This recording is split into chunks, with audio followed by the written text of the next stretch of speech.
receipts are 23.24 lakh crore rupees. The revised estimate of total expenditure is 44.90 lakh crore rupees. The revenue receipts at 30.03 lakh crore rupees are expected to be higher than the budget estimate, reflecting strong growth momentum and formalization in the economy. The revised estimate of the fiscal deficit is 5.8% of GDP, improving on the budget estimate, notwithstanding moderation in the nominal growth estimates. Budget estimates for 2024-25. Coming to the year 2024-25, the total receipts other than borrowings and total expenditure are estimated at 30.80 and 47.66 lakh crore rupees respectively. The tax receipts are estimated at 26.02 lakh crore rupees.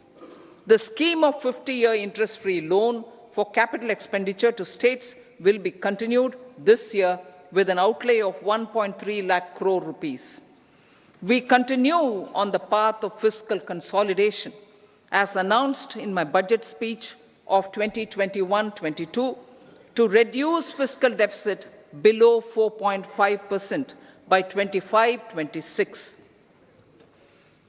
The fiscal deficit in 2024-25 is estimated to be 5.1% of GDP, adhering to that path.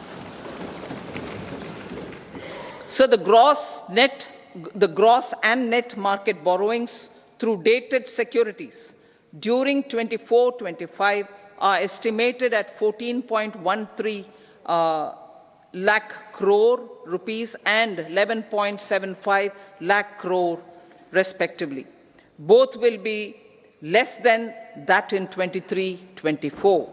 Now that the private investments are happening at scale, the lower borrowings by the central government will facilitate larger availability of credit for the private sector. Vote on account.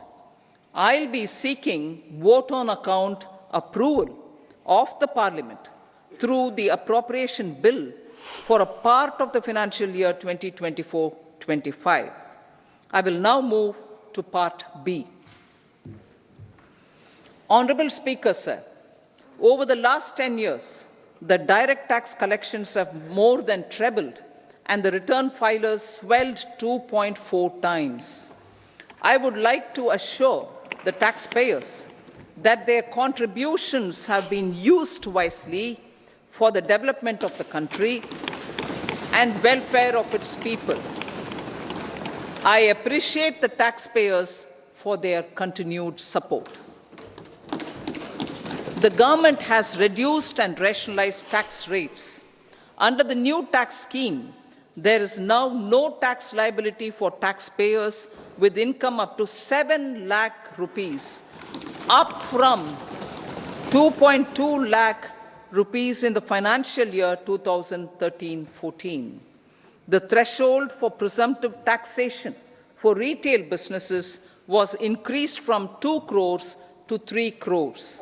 Similarly, the threshold for professionals eligible for presumptive taxation was increased from 50 lakh rupees to 75 lakh rupees. Also, corporate tax rate was decreased from 30% to 22% for existing domestic companies and to 15% for certain new manufacturing companies. Honorable Speaker, sir, in the last 5 years, our focus has been to improve taxpayer services. The age-old jurisdiction-based assessment system was transformed with the introduction of faceless assessment and appeal, thereby imparting greater efficiency, transparency, and accountability. Introduction of updated income tax returns, a new Form 26AS, and pre-filling of tax returns have made filing of tax returns simpler and easier.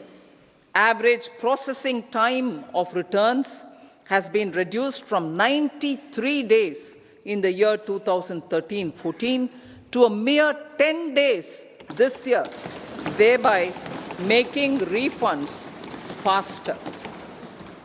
Indirect taxation.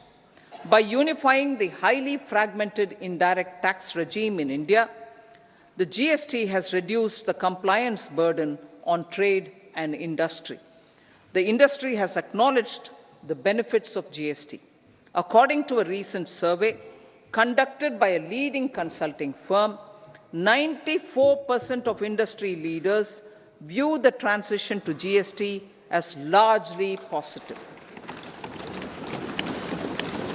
According to 80% of the respondents, it has led to supply chain optimization, as elimination of tax arbitrage and octroi has resulted in disbanding of checkposts at the state and city boundaries. At the same time, tax base of GST more than doubled, and the average monthly gross GST collection has almost doubled to 1.66 lakh crores this year. States too have benefited. States' SGST revenue, including compensation released to states in the post-GST period of 2017-18 to 2022-23, has achieved a buoyancy of 1.22.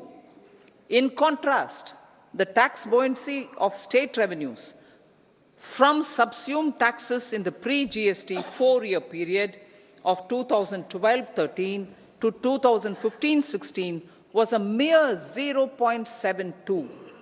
The biggest beneficiaries are consumers, as reduction in logistic cost and taxes have brought down prices of most goods and services. We have taken a number of steps in customs to facilitate international trade.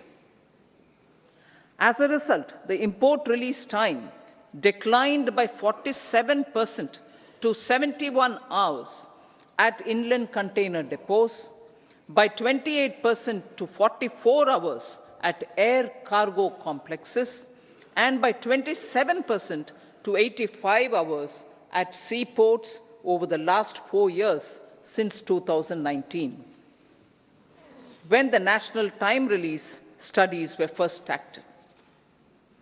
Tax proposals. As for tax proposals, in keeping with the convention, I do not propose to make any changes relating to taxation and propose to retain the same tax rates for direct and indirect taxes, including import duties. However, certain tax benefits to startups and investments made by sovereign wealth or pension funds, as also tax exemption on certain income of some IFSC units, are expiring on 31/3/2024. To provide continuity in taxation, I propose to extend the date to 31/3/2025.